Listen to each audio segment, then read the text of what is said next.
Good evening, everyone, and of course, good afternoon. Let us start this session by chanting Namo Tassa. Namo Tassa Bhagavato Arahato Samma Sambuddhassa. Namo Tassa Bhagavato Arahato Samma Sambuddhassa.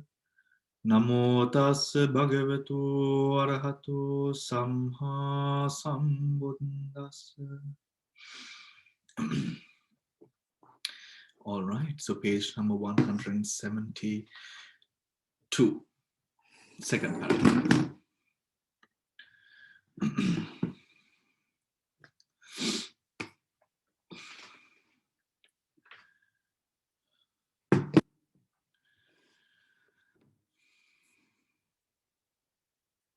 So let's start from the first paragraph itself, because we are not so far away from there.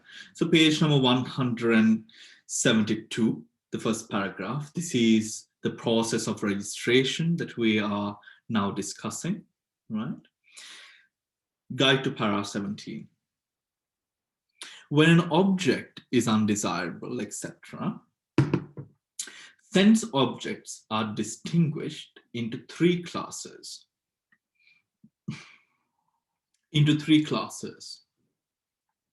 The undesirable, anitta, the moderately desirable, itta or itta majjatata, desirably neutral, and the extremely desirable, atitta. While the desirable object is thus subdivided into two, all undesirable objects are comprised within a single class called simply the undesirable.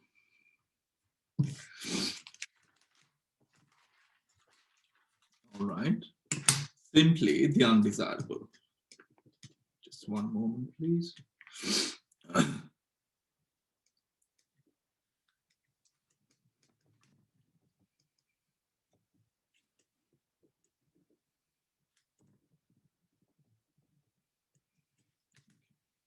According to the Abhidhamma philosophy, this distinction in the quality of objects pertains to the intrinsic nature of the object itself. It is not variable, determined by the individual temperament and preferences of the experiencer. The Samoha Vinodani, the commentary to the Vibhanga, contends that when a person considers a desirable object to be undesirable or an undesirable object to be desirable, he does so due to a perversion of perception, sanya vipallasa. The object itself, however, remains inherently desirable or undesirable, right? Object inherently becomes desirable or undesirable independently of the perceiver's personal preference. The Samoha Vinodani states that the distinction between the intrinsically desirable and undesirable obtains by way of average being, Majjhima Satta. It is distinguishable according to what is found desirable at one time and undesirable at another time by average men such as accountants, government officials, burgesses, landowners, and merchants. Now, let us go through that part again, right? The object itself, however, remains inherently desirable or undesirable independently of the perceiver's personal preference. The Samoha Vinodani states that the distinction between the intrinsically desirable and the undesirable obtains by way of average being. It is distinguishable according to what is found desirable at one time and undesirable at another time by average accountants, government officials, burgesses, landowners, and merchants. Whether on a given occasion one experiences an undesirable A moderately desirable or an extremely desirable object is governed by one's past karma, is governed by one's past karma. Any questions on that? It is, I think this section, I remember myself when I was learning this section also, I also had a lot of question marks, how this sort of, in terms of preference, how is it sort of determined? How is it sort of determined, or who calls the shots in that sense, right?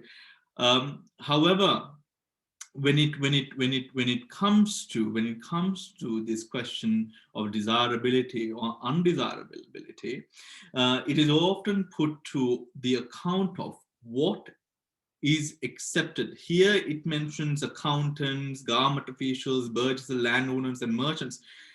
Rather, it is the common acceptance of the time we live in. Now, for example, this, in a similar way, it is explained, okay, the beauty of the Buddha, right?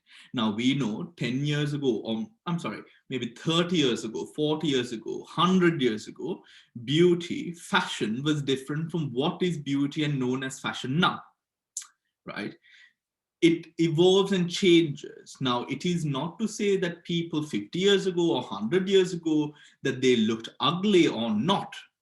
It is what was of the time and what was accepted of the time, right? What was accepted of the time. And that sort of change or evolving of the world is also considered. So, for example, something, there was a time when, it would be best that, people are covered up, modestly covered up, right? And that would be sort of the way, that would be the sort of acceptance, that would be the sort of the good way, the high way, the respected way. But, for those of them who could not afford to cover themselves up completely, when linen was expensive, cloth was expensive, that would then sort of be seen as a sort of a sign of poverty or sign of lack of wealth or something of that sort.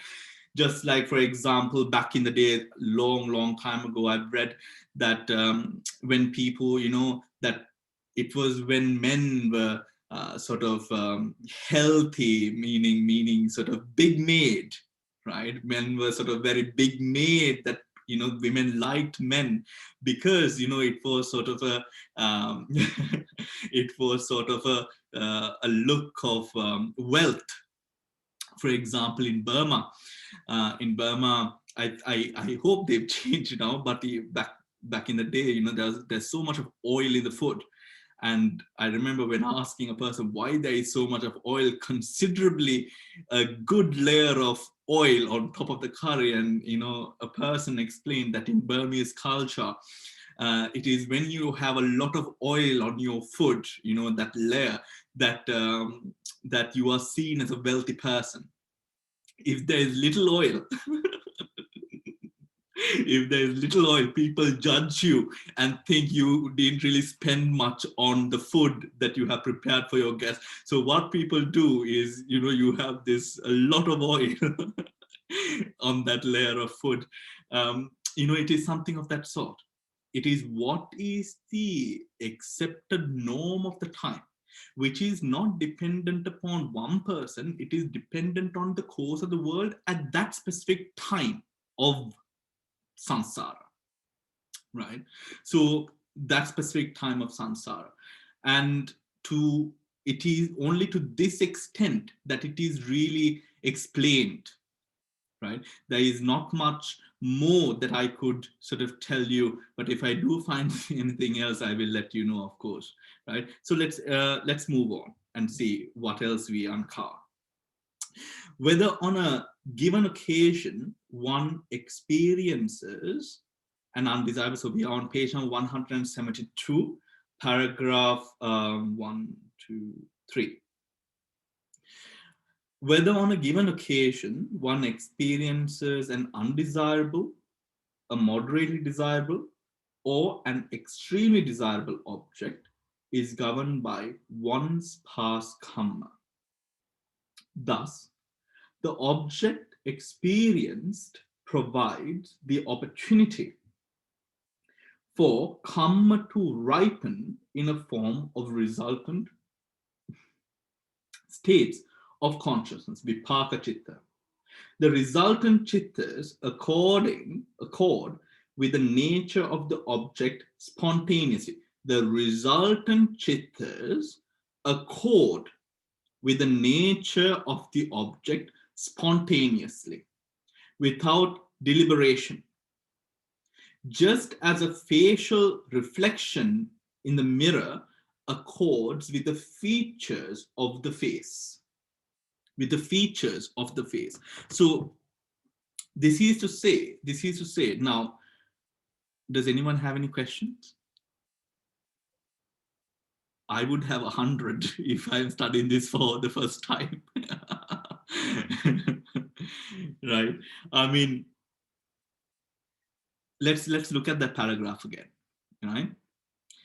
Whether on a given occasion one experiences an undesirable, moderately desirable, or an extremely desirable object, it is governed by one's past karma. Now, whether on a given occasion, mind the word experiences, right? Experiences, what is experience driven by? Experience is driven by the five senses, right? Experience is driven by, because I mean, what do we experience? How am I tasting the water? How do I taste whatever food? Or how do I sort of feel the sensation of cold, warmth? How do I see all of you? This experience that we all have, we experience because of the five senses. These experiences of the five senses are made possible because of the resultant, the power of the resultant chittas, which enable the functioning of the five senses, right? Of the five senses, which facilitates this flow of data, right? This flow of experience that we experience almost spontaneously with what is around us, right? The mind, right? Let's go. An extremely desirable object governed by one's past karma. Thus, so we know resultants are a result of past karma, right? Resultants are a result of past karma. Thus, the object experienced provides the opportunity for karma to ripen in the form of resultant states of consciousness, vipaka chitta, right? Vipaka chitta. Now, because we have come to this mode of karma, where does karma exist, right? Karma does not exist based on a physical base. Karma exists with the mental continuum, right? Now, there has to be a clear definition between the mind, the karma exists in the mind, and the karma exists in the mental continuum. What is the difference?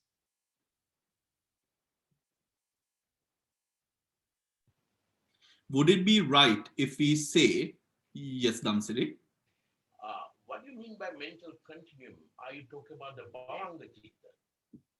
Bhavanga Chitta is also translated as mental continuum. Okay. Life continuum. Oh. Bhavanga is life continuum, isn't it? Yeah. Mental continuum, we are referring to the flow of the mind. Thought process. The thought process. Yeah. Oh. We don't, okay, Damsiri, thought process, yes, but if we refine the language, a thought process would specifically refer to a chitta viti. I know a chitta viti, we can call all of this a chitta viti. However, we know chitta viti, when we use the word, we are Because we have studied in the sense of that taking of object, isn't it? 17 mind movements equals to a chittaviti. That chittaviti, how we have studied this, we know this is a process of cognizing the object. Why they often use the word mental continuum is to refer to the whole continuum of mind, regardless of object or existence of object. Do you understand what I mean? No, Bhante. Okay. So no, this is just a linguistic thing. Yeah. No. Can I say something? Because even during the Kamsiri, can you put your mic down, please? Okay. Because even in the Chuti Chitta and the rebirth Chitta, there's an object. Sure. But so, here, when we use the word chittaviti, what often we study is this mental process. What we often study is the processing of an object, right? Here they use, Chamari has used the chitta parampara, right, which is the flowing of the object. But here they use the word mental continuum to refer, because when we speak about karma, it is not about the object, right? Karma does not flow through the object. For example, it's like memory. Memory does not flow because of an object. When we use something like the word, the chittaviti or the path of what we have learned it to be is, or how we learn it or process it, is to know that this is the mental process by which we take an object. Here, we take away that, we use a different word because we do not want to refer or connect memory, karma, or the processes or the flows of memory and karma to an object. So it is just, you're right, every moment of mind has an object. However, we have to be clear that it is not because of the object that karma exists or the flow of karma is supported.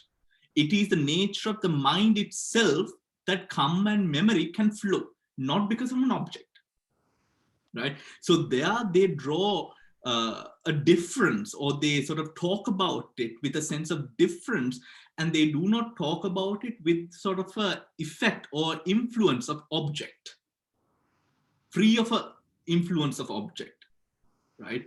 Because we do not want to give an impression that the object plays any part or role in the mind's basic foundational integral function of supporting, or this stream of energy, memory flowing through this sort of continuum of mind.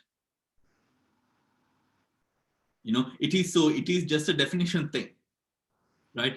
To draw or take away the object aspect of that definition, right? So the mind stops at two places. Can you tell me where? We know the mind continues, right? But the mind, according to Dhamma, stops only at two places, or at two certain experiences. Anyone? Give me one. One person can give me just one. When somebody goes to Asannatala. Correct. Asannatala, the mind stops, and second person.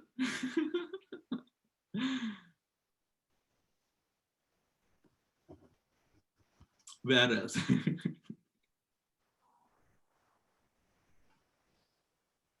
Yes, Devi. In the Nirodha Samapatti? Correct, Chamari. Correct.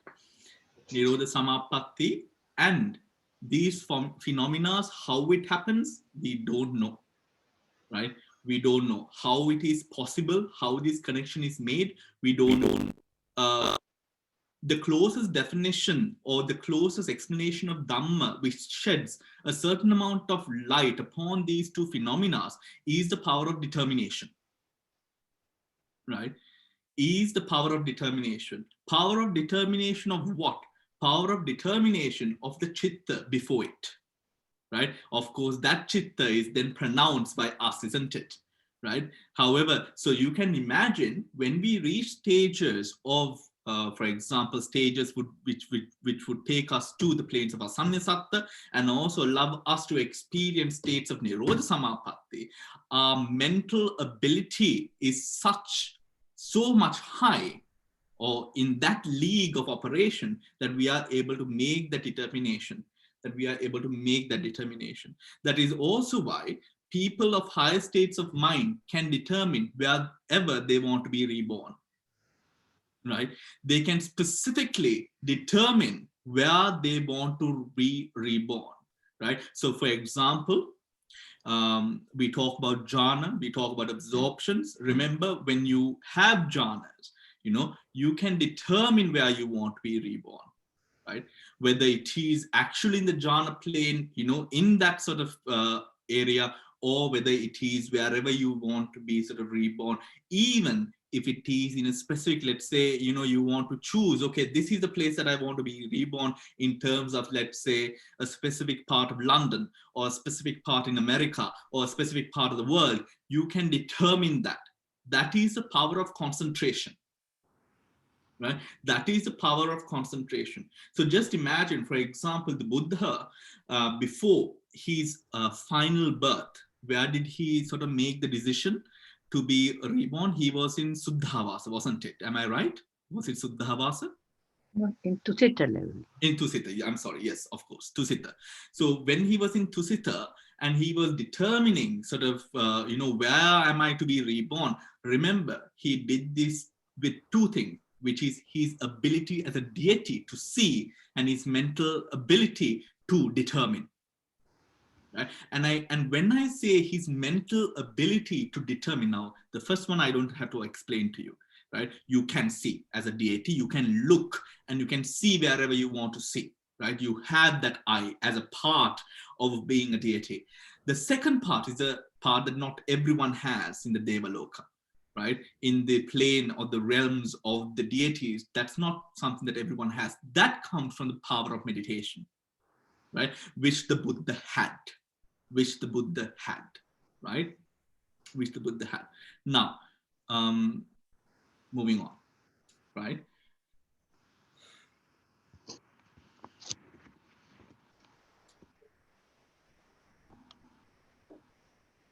All right. Vipaka Chitta. The resultant chittas accord with the nature of the object spontaneously, without deliberation, just as a facial reflection in the mirror accords with the features of the face. The resultant chitta accord with the nature of the object spontaneously without deliberation, just as a facial reflection in the mirror accords with the features of the face. Now, what do we think about this?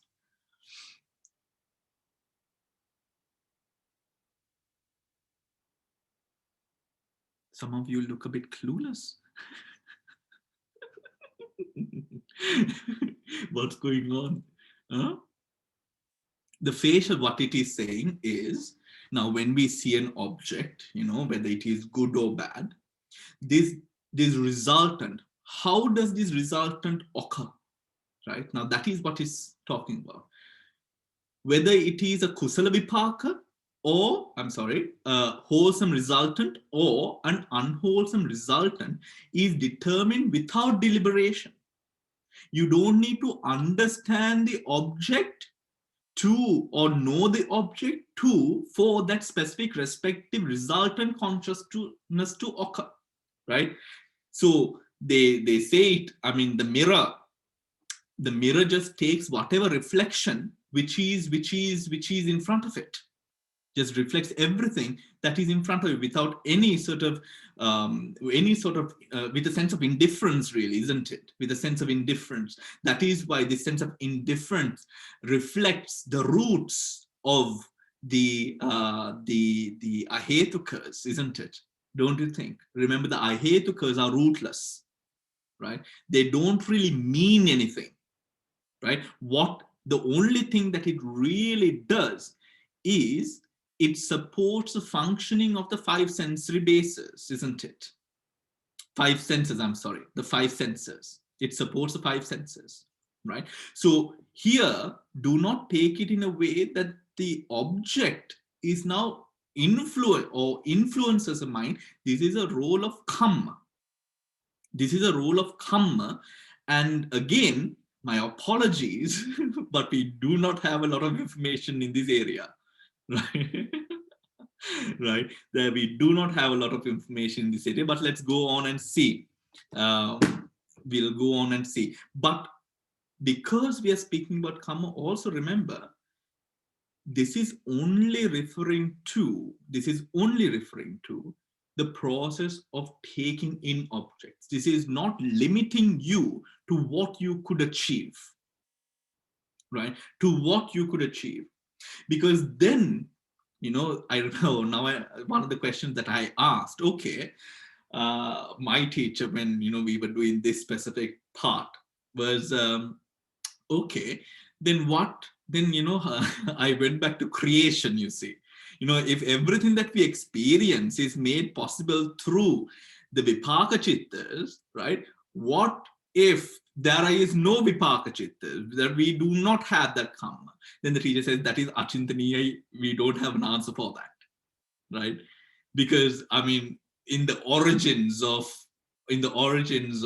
being, but then the origins of being has been classed at the Buddha himself as something which is achintaniya, right? There's a question actually whether the Buddha sees the beginning of the world, right? And whether the Buddha knows and sees the beginning of the world, right? And this is a question mark, right? Have you heard anything about this? Yes, Aganya Sutra. Yes. Yes, the Aganya Sutta, right? But leading through the Aganya Sutta talks about Dhamsiri, the specifics of how man became, right? And we talk about this whole cycle, isn't it? Right? Which starts from the Brahma realm, isn't it?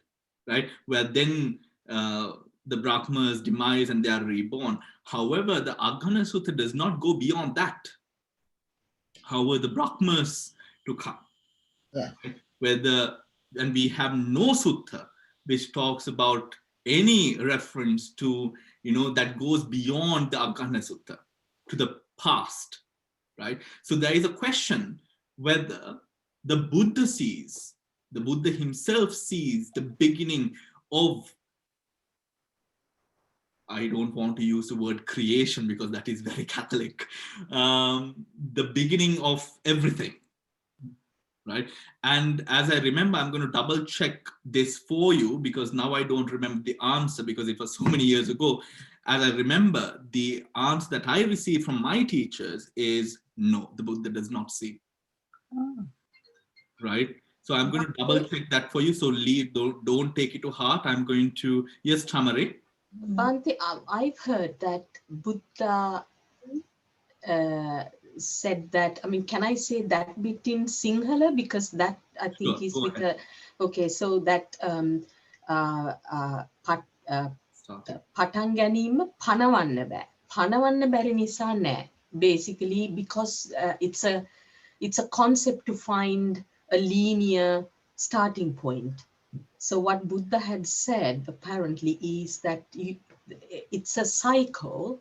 In a cycle, you can't find a starting point. It just goes round and round in a cycle. Yeah.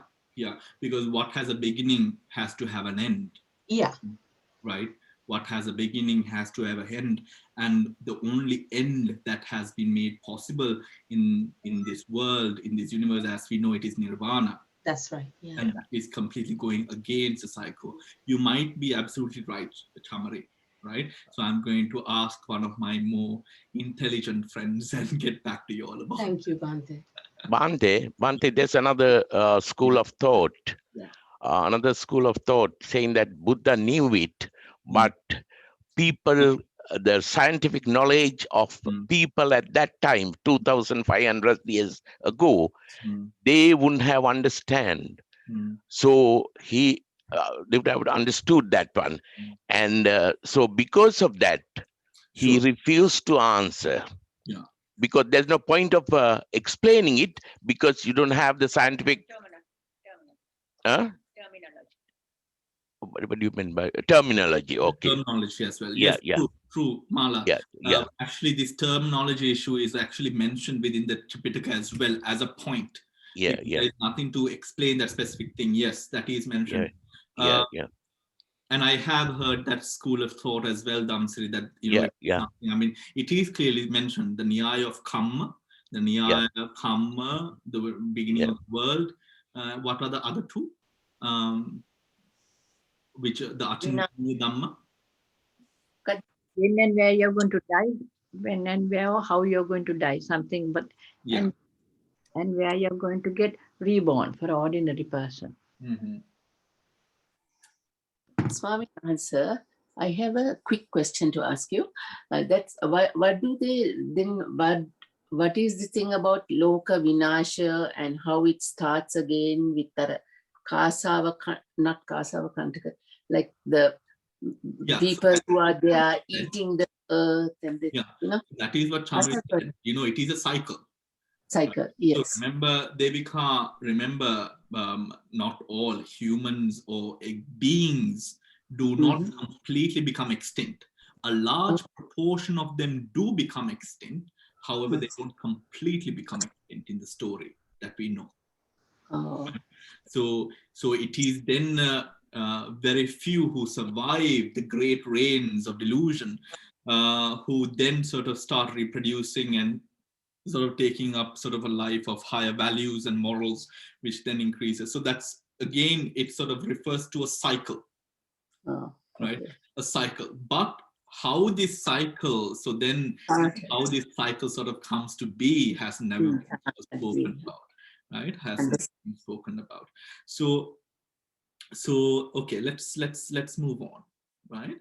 And I'm going to come back to you about the omniscience of the Buddha. And something actually I remember now, in terms of when we were discussing this, we were actually discussing Pubbhe Nivasanusati Jnana, right? Pubbhe Nivasanusati Jnana is the knowledge of the past, right? Knowledge of the past. Now, the question comes, can all beings, usually most arahants and most people who develop Pubbhe Nivasanusati Jnana, you cannot see unlimited. Usually, for most arahants also, it's 500 births that you often see, right? You can't see unlimited, right? It's not. The Buddha can go even further, right? The number which I do not remember. However, can the Buddha see unlimited? Is probably a no, right? I can't remember the answer to that as well. So I remember discussing it with the Theras, but I can't remember the answer. I'm going to ask that also from a smarter friend. Probably with one who has better memory than I do now. How many birds? Okay. It's so nice to have smart friends, you can get off and ask them questions. How many?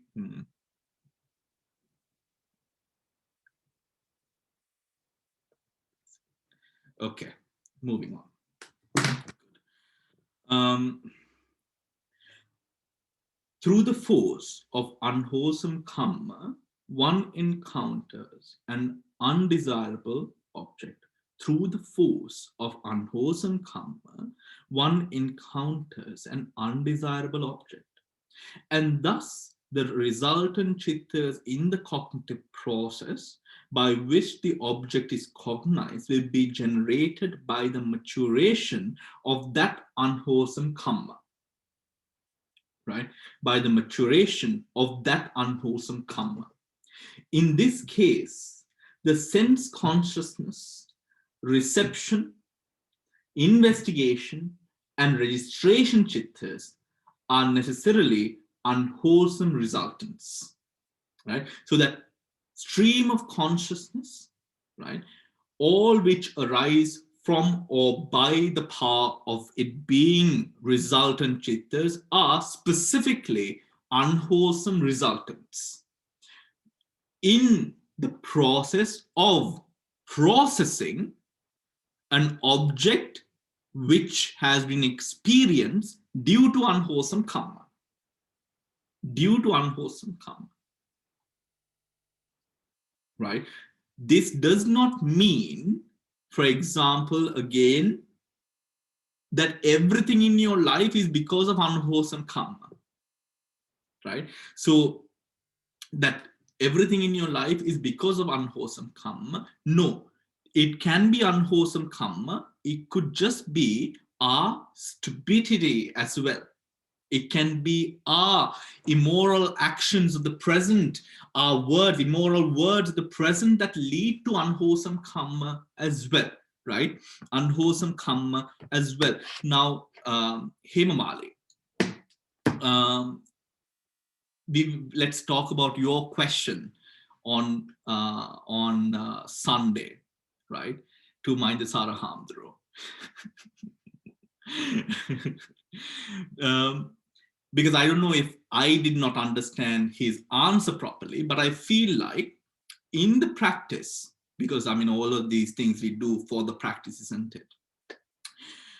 The Buddha, in dealing with people, in dealing with situations, the Buddha often mentions this karmic thing, this karmic, maybe this is because of karma, as the last phase of not being able to deal with it, right? Meaning, if that specific person or that experience of torment, let's speak about unwholesome experience, right, is something that we can't manage on our own, the Buddha says, as a last resort, let's think of it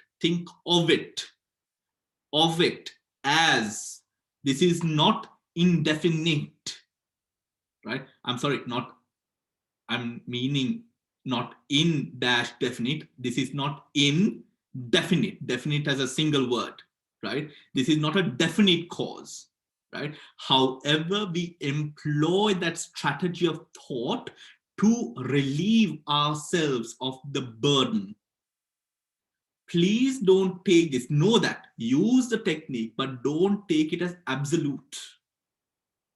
Right? Because I feel like, especially us as Sri Lankans, as people who have been brought up in a culture of some sort, or conditioned by a culture where we believe in this sort of karma, I feel like we put a lot of things on karma's back, which is usually the acts of our own sort of insolence of the present life or the present decisions that we make, right? Present decisions that we make. There can be, of course, we can, because of the resultants or the resultant consciousnesses that we are now learning about, we can say that these experiences are experienced through karma or because of karma.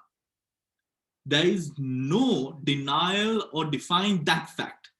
Right? The fact that you are able to listen to good and bad is always because of karma.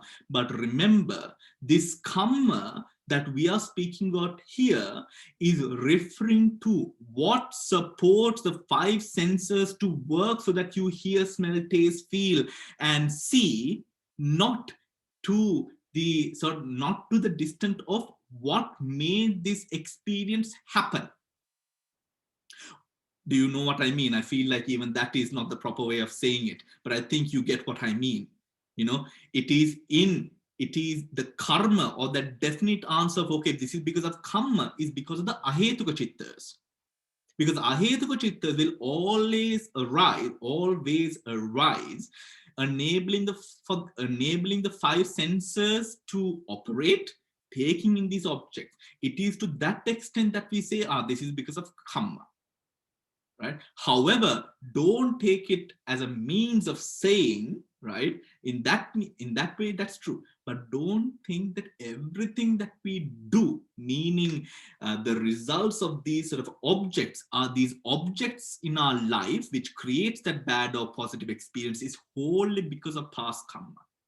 This can be new karma as well, right? This can be new karma as well. And our mind, remember, the eight what's the word for that, the 8 parts of Dhamma, Ninda, Pasansa, Sukhancha, Dukkhancha, Atolodhamma, the 8 vicissitudes of life, right? Remember, with regard to the 8 vicissitudes of life, where did she go? I think she pressed the wrong button. She left the meeting. Okay, the 8 vicissitudes of life, right? Hemal is there, yes, okay. The 8...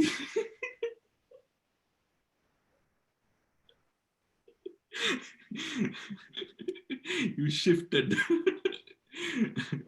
Right, because of the 8 vicissitudes of life, the 8 vicissitudes of life, the Buddha in the path of practice is not to always, now we have the good and the bad. The good we are all right with, because it's good. It's not creating any damage. We are excelling with the good. We are excelling with the happiness. So we don't really bother about that vicissitude, right? But we do bother about the bad, right? No one is complaining about how good their life is.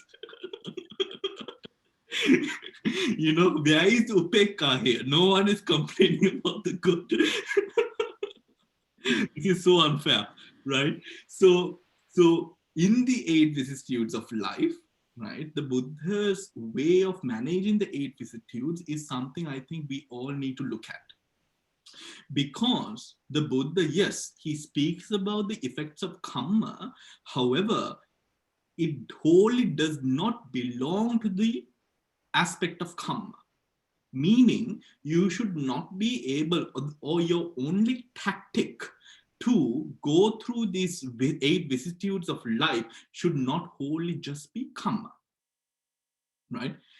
Because the mind, or this resilience of mind, or this unshakable sort of ability of the mind, just think about it. If you are using this aspect of karma to deal with a part of the 8 vicissitudes, that means that you have been wavered. You know what I mean, right? Because you will bring up that way of thinking, you will bring it up to sort of rationalize this experience that you're having because you are moved by that experience. Remember, in the mind of an arahant, of course, we are not arahants, we are trying to sort of hang on to this practice with every nerve and, not to fall away from the practice. So good on you, But I think we need to be aware of the fact of where we should be of mind, which is not expecting the world to be perfect, not expecting yourself to have only good experiences, not expecting this sense of only good in our lives. We have to have both, and this equanimity towards this experience of both. We don't have it now. We will not have it now. It is not possible with a human mundane experience. However, we have to inspire to be there. Or else, every time a person falls sick, every time, something does not go right, every time something that I don't like happens, I feel like I can't practice, and that is not the way. So I just wanted to sort of bring that up and just focus, because I felt like I think even that we depend a lot on this sort of factor of sort of karma.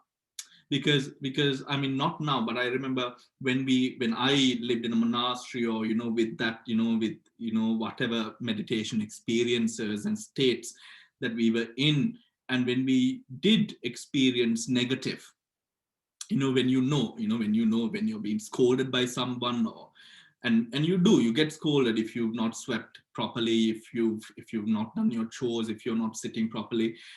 We get told off if you're not dressed properly, meaning with the right sort of measurements and all of these things. If you've not cut our nails, all of these things, right? So you do experience different sort of negativity. It's not big things, but for a monk, when you're living in a closed monk society, yes, because you're being sort of seen as the guy or the monk who gets scolded at all the time. So, and when we are in these sort of different sort of states of meditation, the mind, and I'm telling this to you with experience, because I'm confident on this, because that is the way that most of the monks' mind at that stage operates. It's not the way it operates right now, to be very honest with you. However, that is the way that it was. And that was, you do not rationalize, you experience. You know what I mean, right? That rational does not or need not be there for you to go through something. It is what it is, that's it. To that extent, because most of the time, now, for example, I remember this Sri Lankan monk who was an educated monk who had just come into the monastery and, all of that. And he used to tell us, because we have to stand, we had to get dressed before we go for our meals. We had to stand on the Pinnapatha line, and there's about 1,000 monks in the Pinnapatha line. And we had to wait, right? So he was just telling us what he does now, and he was doing metta, right? He was doing metta, or he was saying that in the meditation line. And then sort of that was, I didn't do metta, I didn't do metta at the line. So I was like, oh my gosh, should I be doing metta, right? And then because for me, I didn't really remember doing anything, I wasn't even thinking really. And I thought that, but I was like, okay, let me see what do I actually do and in the line. And it was right after the meditation. The morning breakfast is after meditation, lunch is after meditation. So we come down and we are standing in this line and waiting, and really you're not thinking about anything. It's just, you're just there. Right? You're just there, and that's okay, right? There is no rational. That's what I'm trying to say, because I think now we rationalize everything. Now I rationalize everything as well. I rationalize everything as well. So I do miss Pauk. I do miss living in there and sort of having all of those hours of meditation. However, now, it has gone down. Now you need to rationalize to stay sane or to understand the situation. But remember, at that stage, when you're sort of having that sort of going on, you don't need to rationalize. It's experience. It's that, that's that beauty of the present moment. You don't need to rationalize, and you don't need to prove to yourself that this was a negative experience. You just go with it, right? You just go with it. And it is almost spontaneous in that sense of, because it is not even prompted awareness. It is just awareness of the present moment that is existent in your mind. No one is prompting that awareness to arise, right? So I thought I should share that, to say that we don't need karma or this identification of karma to sort of save ourselves all the time. We have to grow from it, because sometimes it's just annoying to hear people saying, oh, karma, karma, karma. That is like that traditional, very, sort of, it's really not. Sometimes we just make stupid mistakes, and that's okay, right? And we experience usually things that, for example, people who might talk behind our backs, or people who might sort of, think ill of us, is usually sometimes maybe we've done something at this moment or whatnot. That is very much a possibility, as it is a possibility that come. However, in terms of experience of the arising of consciousness, that would be experienced always through karma, because of the ahetuk presence, which we now know about, right? Which we now know about. Okay. Does anyone have any questions? Hey Mali, do you think, are you all right with, I took that as a topic to bring this up. Bhante, can you hear me? No. Yes, I can hear Mali. Yeah. No, Bhante, what you mean is that in that situation, you have to realize that we have to face for the Atalo Dhamma. This is the like that. No, so we have to strengthen our mind thinking about Atlodhama. That's what you mean. Yeah. Yeah. Is it? Right. Of course, that is preliminary on the basic stages. That is what happens. What the Buddha points out, I think what the Buddha points to us is that the nature of the world is that or we experience. The nature of the world is that we will always have these experiences. I think as people, as beings who love pleasure and who love to live with that sort of comfort, we attach ourselves to the good, but we try to distance ourselves from the bad. But yeah, now I can understand, Bhante, that by thinking that way, we can strengthen our mind rather than thinking because of the past karma. Exactly, no, that's what, because past karma becomes an excuse. Yeah, okay. Becomes an excuse. And really, actually, I mean, thinking about this, the lessons that you learn as a monk is, we often only speak about karma when it is something that we can't even imagine why this happened. You know what I mean? That is when we would even bring out this word of karma, or else we won't even hear about karma. Yeah. Right? Bhante, there's another thing. Now say if someone blames us for what we didn't do, right? And then we have to face it like Atlodhama, that's true. And also the other hand, we must not place any grudge with the person who said also, no? Absolutely. That we have to think that they are also having defilements or something like that. Yeah. And with the practice, I think now what the Dhamma, we need to understand that this is a practice, right? There is nothing that we have to do. This is what we choose to do. You know what I mean? Hemamali. Are you stuck, Hemamali? Yeah. Okay. No, I'm all right. Yeah, I can, But of course, we do not hold grudges. The Buddha says that is the worst thing that one could do to their minds, because the grudge festers this sense of negativity. Yeah. However, remember, I was thinking about this because, for example, what Burma is going through, right? I mean, it's horrendous. It's horrendous. And it used to be, when I was back there in 2011, when I first went to Burma, it had just released itself from military rule. Still, it was bad, So them going into this, it's horrendous. The military is absolute animals, And, to sort of think, I was thinking, okay, as a monk or as a person in the practice who's trying to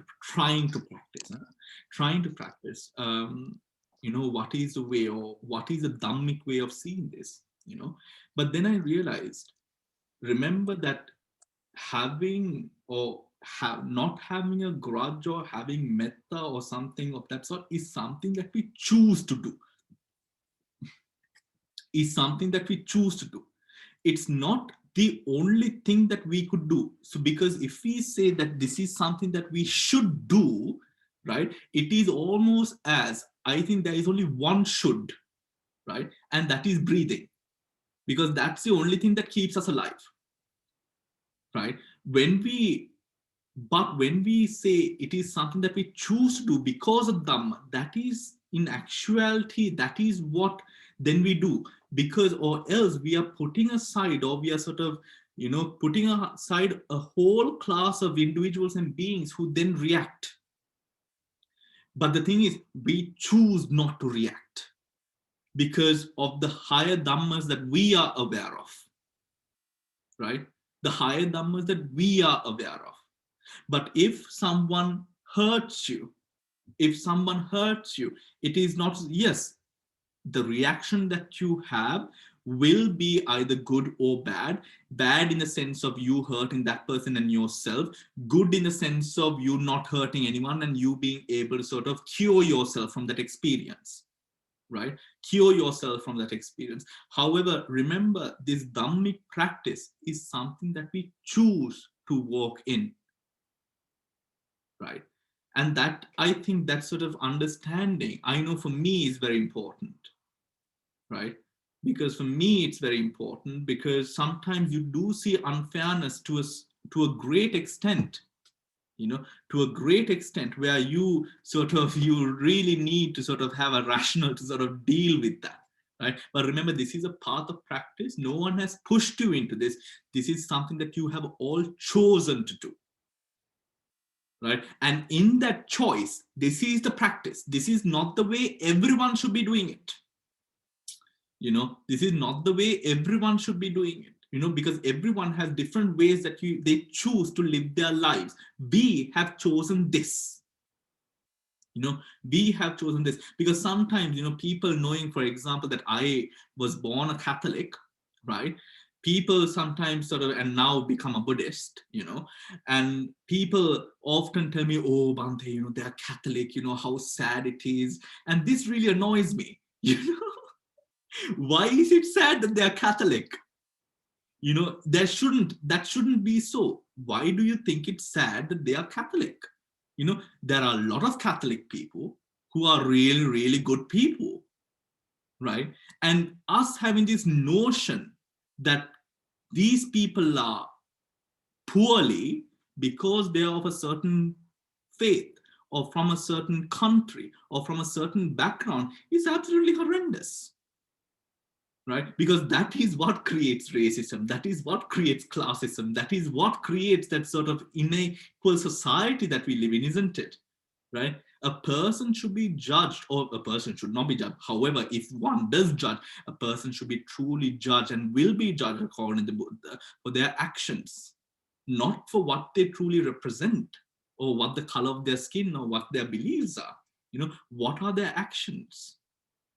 Right? What are their actions? For example, it is like a study which was done upon suicide bombers, right? This professor in the US did this study where he studied 300 odd cases of all suicide bombings all around the world. And we often think, okay, suicide bombers, there is a sort of a behavioral thought that we have often. Suicide bombers, okay, was it a Muslim? Right? Was it a Muslim? This sort of extremism. But in the study which was conducted, it was found that by percentage,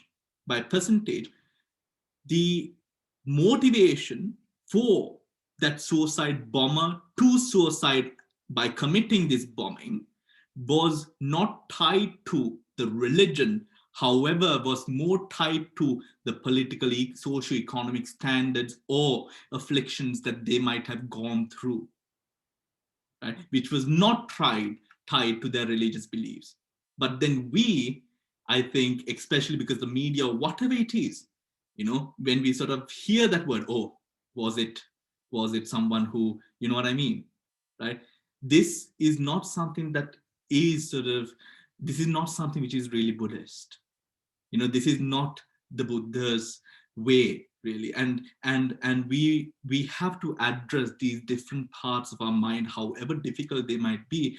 We have to address these different parts of our sort of being, because this is a reflection of what our mind is, right? This is a reflection of what our mind is, right? So this is all a choice, right? So this is all a choice. So let's move on, right? Let's move on.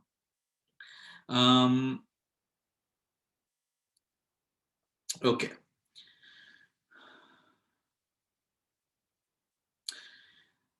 Through the force of unwholesome karma, one encounters an undesirable object, and thus the resultant chittas in the cognitive process by which the object is cognized will be generated by the maturation of unwholesome karma. In this case, the sense, consciousness, reception, investigation, registration chittas are necessarily unwholesome resultants. The accompanying feeling is always equanimity, except in the case of body consciousness, which is accompanied by pain, right? Except in the case of body consciousness, which is accompanied by pain. Accompanying feeling is always equanimity, except in the case of body consciousness, which is accompanied by pain. We know that, right? We know that in the chittas, the body consciousness, which is accompanied or in that experience of pain, is a result of pain. Conversely, Conversely, a desirable neutral or a very desirable object is encountered through the force of unwholesome karma. Again, a desirable neutral or a very desirable object is encountered through the force of wholesome karma. The resultant chittas in the cognitive process, will be generated by the maturation of wholesome karma. Again, the cognitive,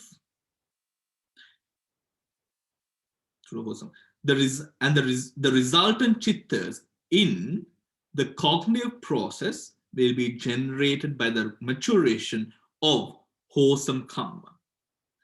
Why this word maturation is used is because the maturation of karma is facilitated, or is the word would not be facilitated, would be the wrong word to use. The right word to use is codependent, right? In the pachayas with the 32 pachayas would be anyamanya pachaya, right? So it would be codependent. Remember that the relationship between the ahetuka resultant, the rootless resultant, and the object is a codependency. Or else we would be able to say which one arises first, which we aren't. It is a codependency which allows for a spontaneous function to arise, right? A spontaneous function to arise. Please ask any question that you want. I will try to explain as my knowledge permits. These chittas, in this case, the same four resultant positions will be occupied by wholesome resultants. In this case, the same four resultant positions will be occupied by wholesome resultants. What are the four resultant positions? That is what we reception, the sense consciousness, reception, investigating, and registration. Those are the four, right? So put a mark there if you have a book in front of you, right? Those resultant positions will be occupied by wholesome resultants, kusala vipaka. These chittas will generally be accompanied by equanimity. These will generally be occupied by equanimity, except that body consciousness, which is accompanied by pleasure, and in the experience of extremely desirable object, investigation and registration will be accompanied by joy, right? In a case of it being a very or extremely desirable object, it will be accompanied by pain, right? By pain. Yes, dear. Bhante, when you're saying reception, are you saying receiving sampatijjhana? Yeah. Thank you, Bhante. Right. Now, pleasure, extremely desirable. Is that clear? Is that clear? We are talking about, remember at this point, you have to have the viti chittas, or you have to know the viti, the parts, the viti, the mind process, right? What we are essentially saying is, remember that most of the functions, or the four functions that we have spoken about, are resultant consciousnesses, right? These resultant consciousnesses, what fills this resultant consciousness, right? That is what we are discussing, right? Whether what determines, or in what positions of the viti is it going to be an effect, or this sort of karma is going to affect, and when karma does affect it, what is its manifestation within the viti? That is what we are discussing. Is that understood?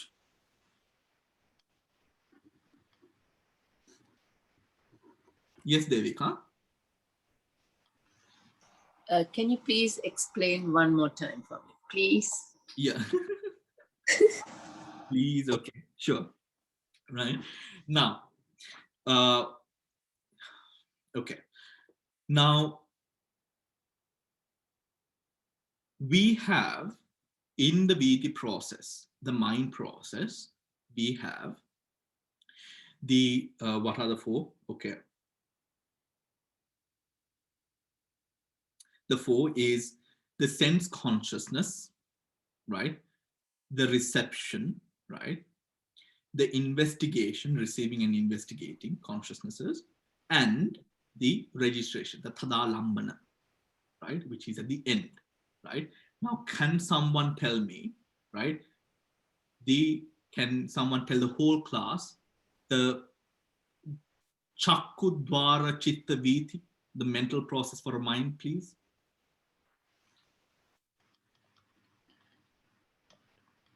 Start with the stream of Bhavanga, and then the past Bhavanga, and then the vibrational Bhavanga, and then it goes to the rest Bhavanga, and then you get Fido adverting, and then the consciousness with this eye or soto or whatever the chakku will be.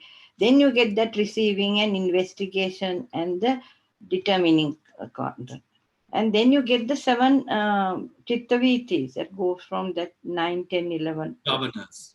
Then you get the 2 registration, depending on which kind of it is, 2 registrations, and then back again to the stream of Bhavanga. Right, right.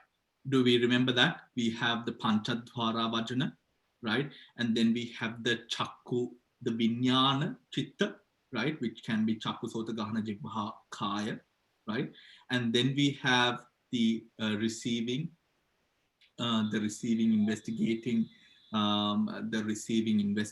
consciousness, right? And then we have the javanas. No, determining consciousness, and then we have the javanas, and then we have the 2 tadalambanas, right? Now, out of this, right, what are the resultants we know now?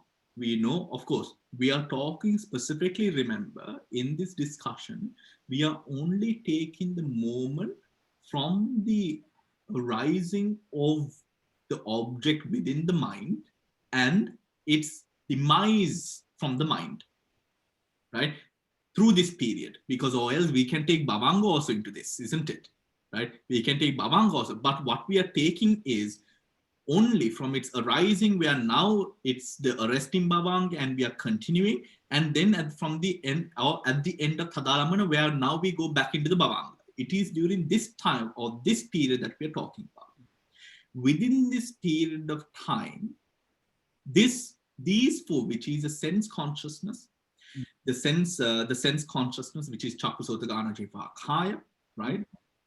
The reception, the investigating, and the registration chittas, right, are manifested, or the chittas that can do this duty, do this job, are resultant chittas, right? Remember that those parts are resultant chittas found within the ahetuka category of the 89 or 121 chittas. When it comes to an affliction or result of karma, these experiences are affected or conditioned by the respective karma which gives way to that experience of object, right? Gives way to that experience of object, which is a codependent mechanism, right? Which is a codependent mechanism. The example which is used is just like as you go in front of as you walk in front of the mirror, just like, for example, this camera right here, right? The camera sees whatever which is in front of it within this frame, right? Just as this visual is codependent, right? Just like the mirror and the visual that you see portrayed upon the mirror is codependent upon the object, just so the object, what is now sort of seen, right? And the mind that sees it is codependent upon each other, right? That is what is mentioned. So it is not deduced after a determination of any sort or a thinking of any sort. It almost happened instantaneously, right? It almost happens instantaneously, right? For example, I'm thinking of this example as well. The eye will not hear, the ears will not see, the nose will not taste, isn't it? The eyes will see, the ears will hear, the ears will hear, the ears will hear, the nose will smell, the tongue will taste, the body will feel. However, does sound not exist or knock on this physical eye? Probably does. It surely does, right? The sound waves. However, we are not going to sense that through the eye. We are going to sense that through the ears, right? Just like that, you see. Just like that. There is no determining. The ear won't think, or, if you are going to put it that way, or the eyes are not going to sort of, oh, do I take this or not? No. It will take it, whatever which is, even when your eyes are closed. Now I have a light in front here. Although my eyes are closed, or maybe I don't want to see, still I will see the silhouette of light coming through the eyelids, right? Just so when the object appears there, I think in that way of thinking, there is no deducing to be done here. It almost appears instantaneously. I think maybe that example is a bit more clear, yeah? Right? Okay. Bhante, this codependency, what is this Annamanya Pacha or something? Is that the same as codependency? What is Annamanya Pacha? Annamanya Pacha is a law of codependence. Right? So it is within the 32 conditional relations. Of course, we haven't done it, but for the sake of knowing, there is a law of mind which talks about, or law of not mind, but conditional relations. What am I supposed to say? A law of phenomena which sort of talks about a way by which phenomena operates, which is this way of codependence. Thank you. For example, can we have another example? Damsiri, can you give us an example, please? This is in Sinhala called Hetupala Dharma, right? Hetupala Dharma.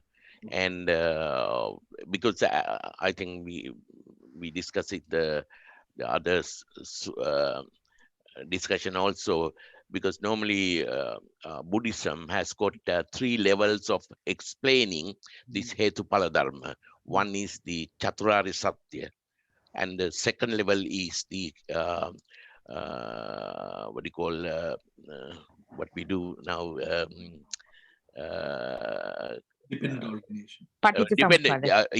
Dependent origination. And the third one is the Patthana. So under Patthana, actually you get this out of 34, you get one of these is actually the cause.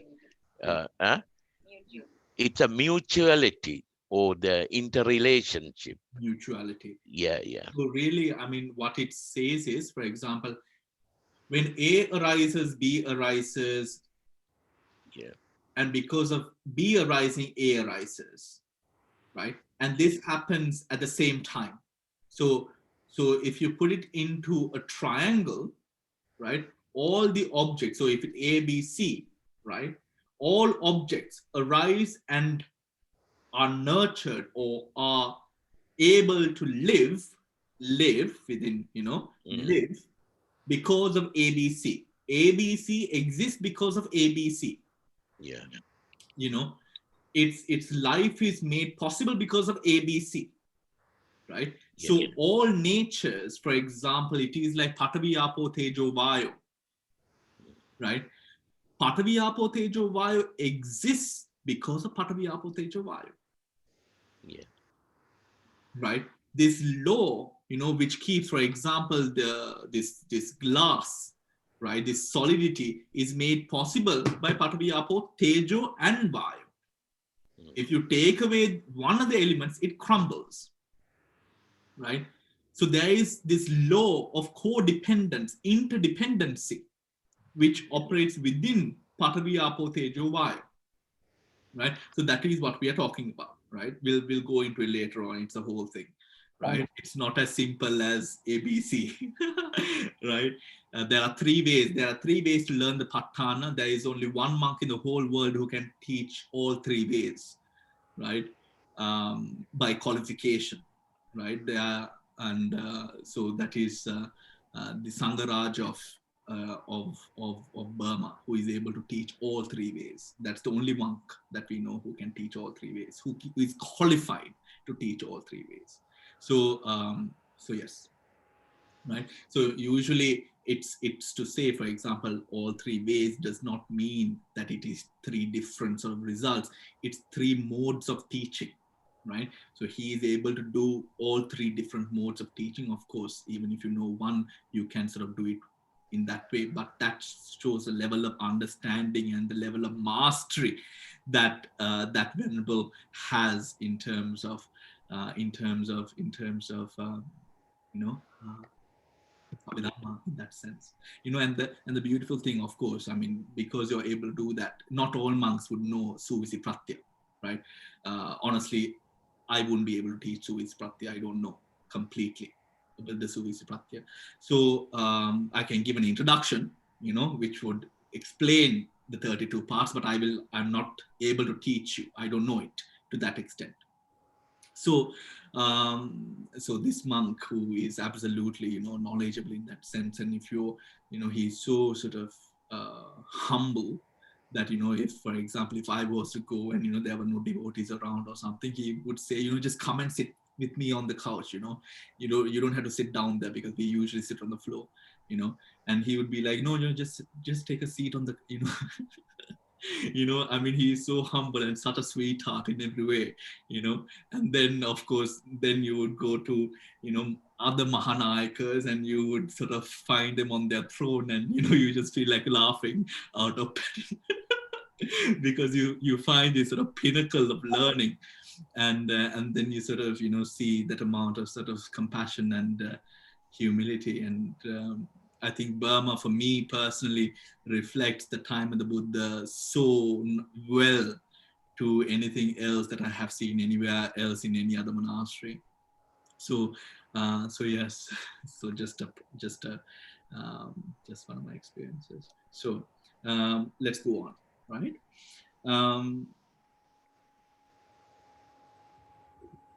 Okay, so these positions within the Chittaviti, which has to be filled with a resultant, is then conditioned by whether it's a wholesome or unwholesome thing. That is what we have been doing now, right? So those parts of those gaps, or those, if we take them as places to be filled, will always be filled and determined by what karma led to that process or that object to be taken, right? Which arose codependent upon each other, right? Now, when we say it in this way, please don't think that there is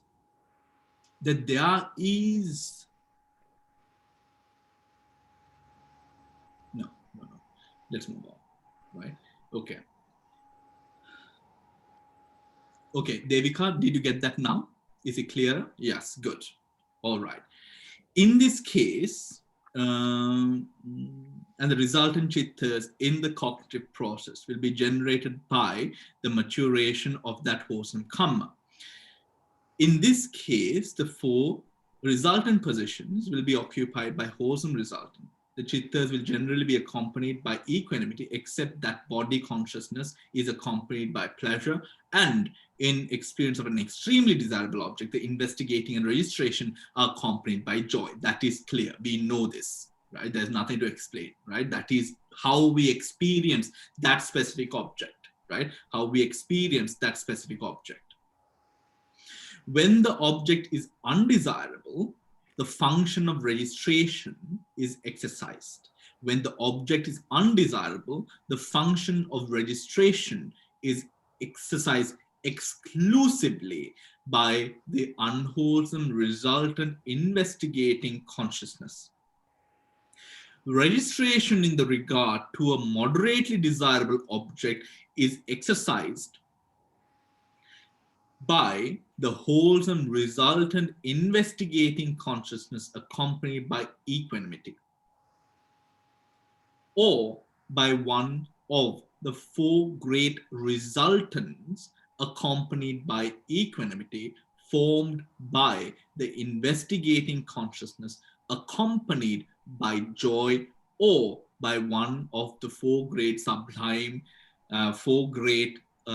resultants accompanied by joy. Okay. Now this part is important, right? Why is it important? Because remember we spoke about, we didn't really go into it, but we spoke about weak resultant, omaka vipaka, right? Omaka vipaka, and the sort of the great, sort of the powerful resultants, right? Powerful resultants. So at the time, and I'm not going to, I think it will come in the future, in this, yes, it will. So remember, when a deed, now let us say, you're doing a good deed, right? You're doing a good deed. Let's say feeding the poor or feeding a monk, right? You're doing a good deed, you know, feeding someone or doing something nice for someone, which is a good deed. Now, let's say you do this. Okay, cooking for your family, which is, which really is a good deed, you see, which really is a good deed. Cooking for your family, because it's really feeding someone. However, we don't think about it that way, isn't it? It is like one of those chores that we have to do, right? It almost, it's one of those things that you think, you know, it is a responsibility, or no, I mean, that's quite sexist, or if we sort of bring it as a responsibility. However, you know, it's almost like one of those things that we don't think too much about, but just do, right?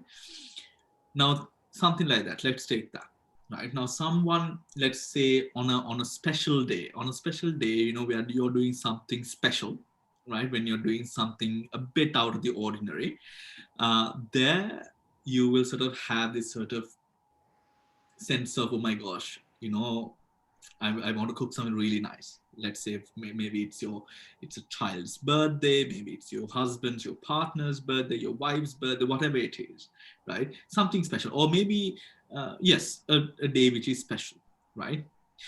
They are in that giving of effort or putting of effort, right? Now that is a little bit different from a normal day of cooking, right? Now, when a karma, a kusala is done, a wholesome action is done, this wholesome action can, we know, be powerful, it can be weak, right? It can be a powerful action, it can be a weak action. However, still be jnana sampayutta. It can be jnana sampayutta, jnana vipayutta, with knowledge, without knowledge. It can be somanasa, it can be upekka. Still, it can be powerful, it can be weak, right? It can be powerful, it can be weak. When often, let's say now you have a karma that you had done, which now comes into being the patisandhi chitta, right? The patisandhi chitta, although the karma might be or look great, the conditions that supported that action decides whether it was a weak one or a great one, right? A weak one or a great one. Now, this is why usually, you know, I mean, in temples, when it comes to merit-making ceremonies, the monks really pump you up, you know, sometimes in a very sort of, you know, sometimes, you know, in whatever, they sort of, you know, push you up, you know. Of course, back in the day, it would be done with more sort of I think it's the more sense of finesse. However, because now I feel like it's more done with a sense of supporting one's ego, you know, but it was done with a more sense of finesse, where it was really to sort of pump up that person's kusala chitta, to transform it from a omaka to a jnana sampyuta, good, full, wholesome, powerful chitta, right? That is where this sense of anmodan and sort of this sort of supporting and sort of, you know, increasing the consciousness of the daika or the person came in, right? Where we bring in that element. Because when the consciousness is often omaka, the patisandhi would shift to a ahetuka, right? Would shift to an ahetuka, right? Rather than, this does not mean that it will surely shift, but there's a percentage chance, there's a high chance that it will shift, an omaka will shift to a ahetuka, a kusala ahetuka resultant, right? And because of that, the birth that we receive is still good. However, or the birth that we that we are conceived into is still good. However, it is weaker than the true potential that consciousness was able to achieve, right? That is what is mentioned. That is what this is that we have just read. Now let's read that paragraph again, please. Okay. When the object is undesirable, the function of registration is exercised exclusively by an unwholesome resultant investigating consciousness, right? Investigating consciousness. Wholesome resultant investigating consciousness accompanied by equanimity, or by one of the four great resultant accompanied by equanimity, when the object is very desirable, registration is generally performed by the investigating consciousness accompanied by joy, or by one of the great resultants accompanied by joy. This is why I remember asking why the teacher said niyama, right? So this is classed as basically chitta niyama in the Abhidhamma. We do not have an explanation of why that shift happens, So please, when the class ends, put a mark and write this down as a chart or whatnot. Do a chart, right? Because this part is important for contemplation, for your personal contemplation, right? Do a chart and know that flow, because we will be coming into it later on. Because there is a omaka, this weak mind or a weak kusala, and this sort of great kusala in terms of power is something that we do come across often. And in the future, the only thing that we are going to mention is to say omaka kusala or a powerful kusala, right? So when we do say omaka, then we know what we are referring to in terms of the mind, right? A weak kusala and a powerful kusala, right? And what we know, we then know what we are referring to in terms of its reflection on the consciousnesses.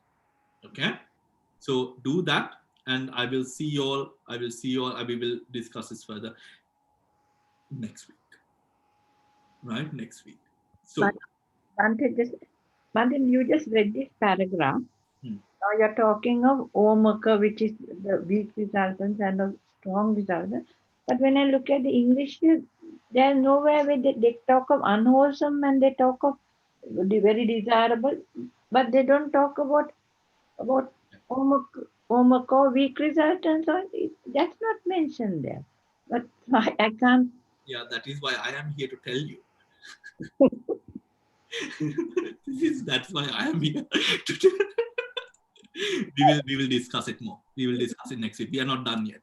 Yeah, right? Bhante, Yeah. Bhante, the real translation of this one is not given in this book.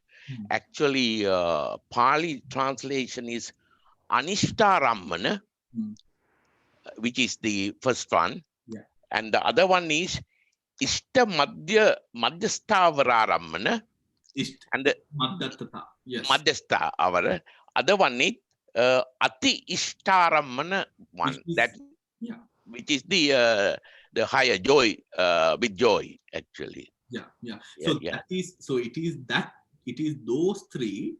Yeah. We break down. So one is anyways not there, no? Yeah. One is the akusala resultant. Yeah. Right, the one that you do not like. Yeah. Then we have two. It is those two that we break down to one which is a weaker one, one which is the higher one. Yeah, that's right. Yeah. One is the higher one. Or one with equanimity and other one with joy. Yes. But however, what we would often see is the use of weak, rather than the use of the classification by upekka and otherwise. Okay, right? Yeah. So we would often see that use of the word weak. So we'll get used to that, right? So we know what we are specifically referring to. Okay. Yeah. Right? Thank you. So Dil, we are not done yet, but know that the one that we do not like is the unwholesome resultant, and those other two possibilities are actually the weak possibility and the strong possibility. Thank you, Bhante. Yeah. So yes. So any other questions? Okay. So Wednesday class, I'm cancelling Wednesday's class. So Wednesday's class on Sutta, because I'm having a little bit of work to get done. So we will do the rest of the class on Wednesday class next week, please. Right? Mala, you had something to say? Bhante, when you say the powerful one, it is something called Utkushta. Is that the word? No. Utkushta and Omaka. Oh, yes. Ukrushta and Omaka. Yes, those ones. Right, okay. Ukrushta and the Omaka. Yes. Yeah. Right, okay. I thank you. And I had forgot the Ukrushta word. Yeah. Ukrushta and Omaka. Ukrushta. Yeah, and sometimes, Yeah, and they say you can bring up the Omaka to Utkushta by changing your mentality, isn't it? Yes, absolutely. It all depends on the attitude. You see, for example, let's say at the moment now, let's say, okay, take the event of, okay, you donate something. Let's say you donate something to a great monk. You don't know who this monk was, right? Or you did not know how developed he was. Right? But later on, maybe 10 years, 20 years later, you learn that, oh my gosh, this monk is such a great monk, right? And then now in your mind, you are so much more happier upon the kusala that you have done, right? Upon the kusala that you have done in being able to contribute in some way to that monk. Now there you see an example of how a Omaka kusala can now be sort of supported to become a Ukrushta kusala, right? An Ukrushta kusala. Now, for example, the Buddha, there is this type of dana which is called asadrusha mahadana. Asadrusha madhana. Asadrusha mahadana was done by, or is only done once in a sasana. I mean, it is only one person who is able to really do it, because it is such a huge sort of donation that is done, which is, what is this asadrusha mahadana? Asadrusha mahadana is where, I think we've heard of it, isn't it? We offer everything that is needed by the Sangha, right? Completely, without, from the needle to a brick, to concrete, to tables, to whatever it is, right?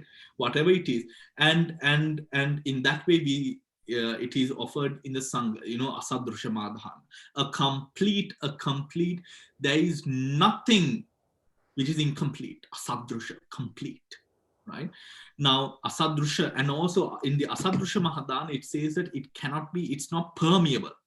right? You cannot sort of break it up. It is so strong because it is complete in every single way. So it is not only in the material, it is in the mind, it is in the faith, it is in all of that, right? Together with the amount of material, right? So the Buddha, in his time of practice, so as in the Jatakas, the Buddha, our Buddha, does this by mind, right? It is a manokamma that he does, right? So this manokamma is something which is spoken of in the Tipitaka, and is manokamma to do. Now don't think, oh, I don't need to donate anything, I can save all the cash I have.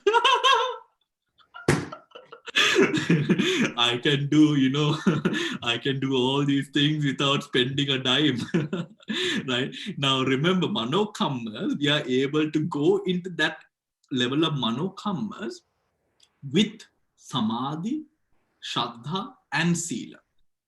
Right? Because remember, sila samadhi panna, I'm sorry. So sila samadhi panna. Because remember, to have that level of determination, to have that level of saddha equating to that sort of whole puja in your mind, has to be that level, right? Because it is not just the materials. Right? It is not just the physical nature of the offering, it is also the mental nature of the offering, right? Of the offering. For example, I'm sorry to be taking your time, but for example, we say Maho Sumedha Swamin Wahanse, the Venerable Maho Sumedha was a person as a monk. He was a great monk. He was very much into Buddha Puja, right? Not Buddha Puja in the way of sort of attending to the Buddha specifically, right?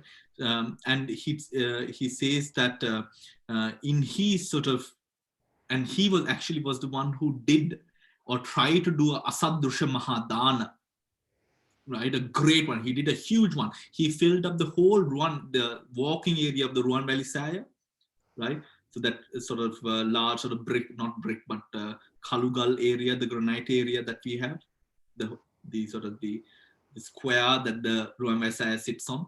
Yeah. So he filled that whole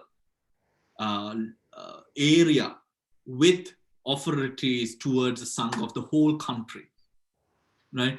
Towards the whole country. So just imagine the amount of sway he had with the devotees as well, isn't it? Right? So the Buddha, or it is only one person who is able to do this, right? Regardless, with that level of mind. And he speaks greatly about and he was a person who did this satkara, thinking of the Buddha as being real and being alive at the time in front of him. So he had this Buddha kuti built in lifestyle, life-size Buddha kuti that he had behind the monastery, and he would go into this Buddha kuti morning, afternoon, and evening and do the Buddha pujas and all of this. He would go in the morning, leave the toothpaste, the toothbrush, the towel with the soap, all of these things, and he would do the whole completely. And then he would go for lunch, offer the Buddha puja and all of this, and he visualized the Buddha being right in front there, sitting, washing. He would even pour water into the padikkama, right, the spittoon, chanting a verse, closing his eyes, imagine that the Buddha is putting his hand out and washing his hands. To that extent, he was doing his Buddha puja, this sort of visualization of the Buddha. Right? And he says, how he sort of really, sometimes he even sees almost that the Buddha's hand, as a result of, his visualization. I don't really repeat he actually sees the Buddha's hand part, because people here would think he was a bit schizo, but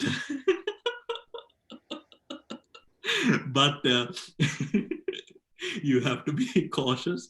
So he does sort of talk about this sort of visualization of the Buddha and sort of doing that sort of whole thing, and that is how he speaks about his kammas as a manokamma, right? Which can be just as sort of powerful, right? Just as powerful, right?